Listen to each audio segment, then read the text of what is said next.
Yeah, welcome to the Mal Pope Show. Thanks for joining us. That's an old Beatles song when I saw her standing there. Well, we've got some great guests on the show tonight. From New York, we've got Suzanne Vega. From Ireland, we have Christy Moore. From Cardiff, Chris Duffy. He used to be lead singer with The Waterfront. And local boy Ocean Roberts will be joining us on saxophone as well. One of my particular songwriting heroes, Ralph McTell, will be here singing a couple of his own songs. But first, a man who's dragged the violin kicking and screaming into the 20th century. Will you please welcome Mr. Alleyne Johnson. All right, man. Oh, yeah.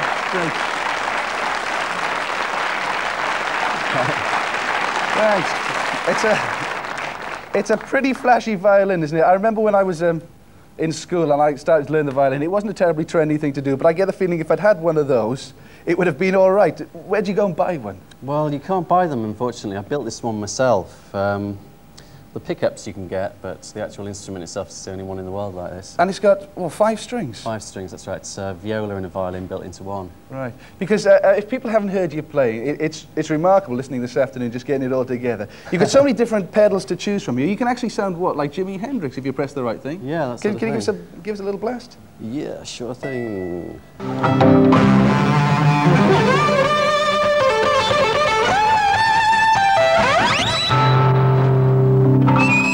Wow, oh, that's that type of thing, yeah, great. Wow. But you get to ask to do the oddest jobs. Now, we found this piece of film here. Oh, which, Dracula. yeah, and the thing is, with the music that goes with it, it sounds like there's a million violins playing. How do you do an advert like this?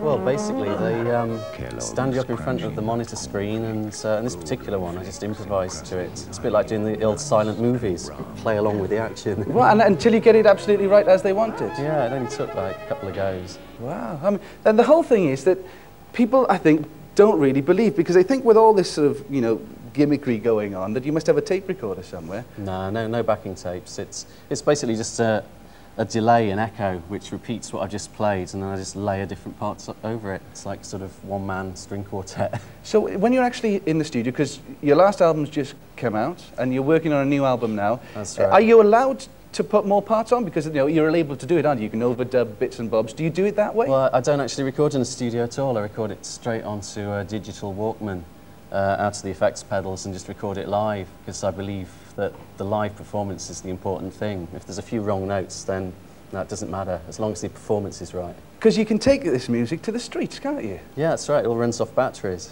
Right, so, and well, it's just a little battery amplifier. Battery-powered amp, yeah. And off you go. So Yeah. busking, so you can make some money out of it. Well, And try your best.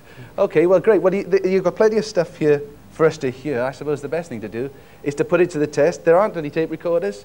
There's nothing else except what you see in front of you now. yeah. Well, let's hear it for Alleyne Johnson.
melody.